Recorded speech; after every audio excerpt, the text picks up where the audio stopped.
la deuxième moitié des années 90, Square, pas encore fusionné avec Enix, est incontestablement le développeur star de la PlayStation.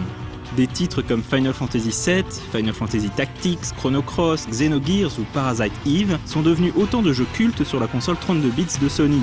Un peu moins connu que ses poids lourds, Vagrant Story est un autre chef-d'œuvre de Square sur cette machine et un jeu étonnant à plus d'un titre.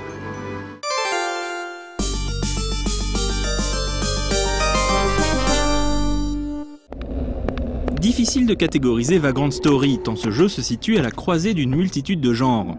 Le joueur vétéran saura repérer quelques-unes des influences du jeu de Square. Au nombre des ingrédients, on trouve évidemment une bonne louche de RPG, et plus particulièrement de Dungeon Crawler.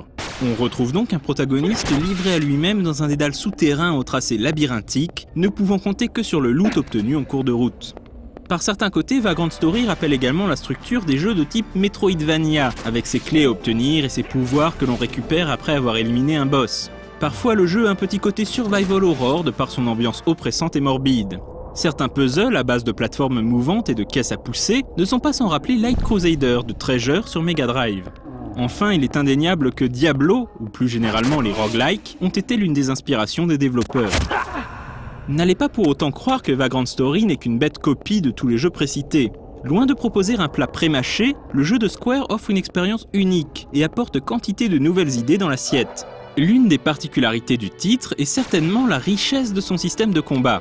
Celui-ci se déroule en semi-temps réel, un peu à la manière de Parasite Eve. En pressant une touche, le joueur gèle le temps et fait apparaître une sphère d'action qui représente la portée du personnage. Si un ennemi est à portée, le joueur peut alors choisir d'attaquer. Les dégâts sont localisés, les monstres possédant plus ou moins de résistance selon que l'on décide d'attaquer les bras, les jambes ou la tête. Plus le jeu avance, plus il devient vital de trouver les points faibles des monstres rencontrés. Le joueur devient rapidement capable d'assigner des compétences au bouton de sa manette. Lorsque le joueur attaque un ennemi, un symbole apparaît à l'écran. Si le joueur presse la bonne touche avec le bon timing, il déclenchera la compétence. Il peut s'agir d'une contre-attaque qui retourne à l'ennemi une partie des dégâts reçus, d'une attaque enchaînée et ainsi de suite. Maîtriser ces compétences et leur déclenchement sera bien vite nécessaire pour espérer survivre aux affrontements. Mais attention, car chaque action augmente le facteur de risque. Plus celui-ci est élevé, plus les attaques seront puissantes, mais plus elles auront un risque d'échouer. Se contenter de bourriner l'ennemi n'est donc pas forcément une stratégie viable.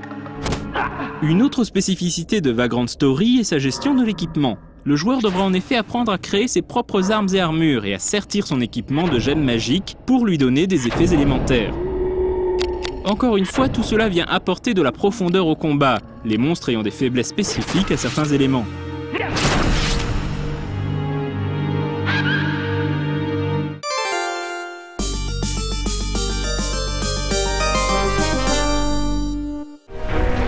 Côté scénario, Vagrant Story propose une histoire intrigante à base de complots politiques, de sectes millénaristes, de sacrifices rituels et de cités maudites.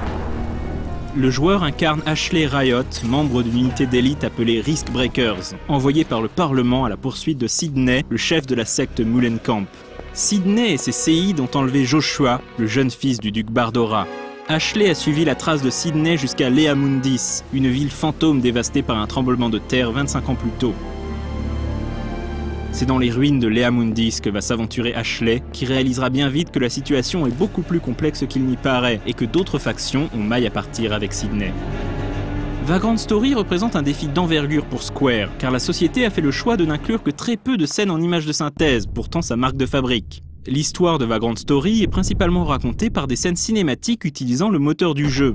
Le résultat s'avère plutôt réussi, même si ces séquences trahissent une influence de plus. Le style de mise en scène évoque en effet irrésistiblement Metal Gear Solid.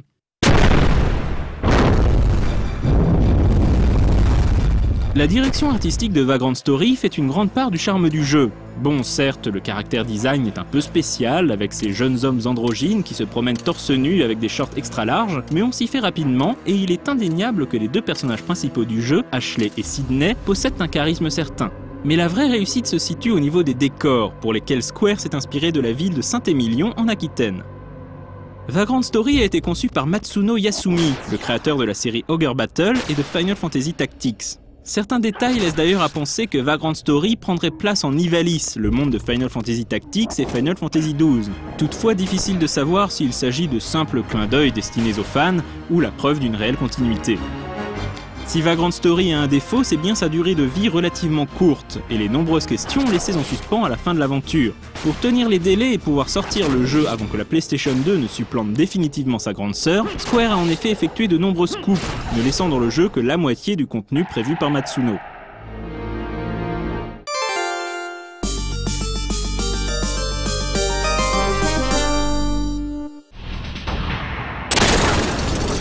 A ce jour, Vagrant Story reste un titre unique dans la ludothèque de Square Enix. Le jeu de Matsuno Yasumi a fait l'objet de rééditions sur PSP et sur le PlayStation Network. Il serait donc dommage de rater cette occasion de descendre dans les tréfonds de Lea Mundis.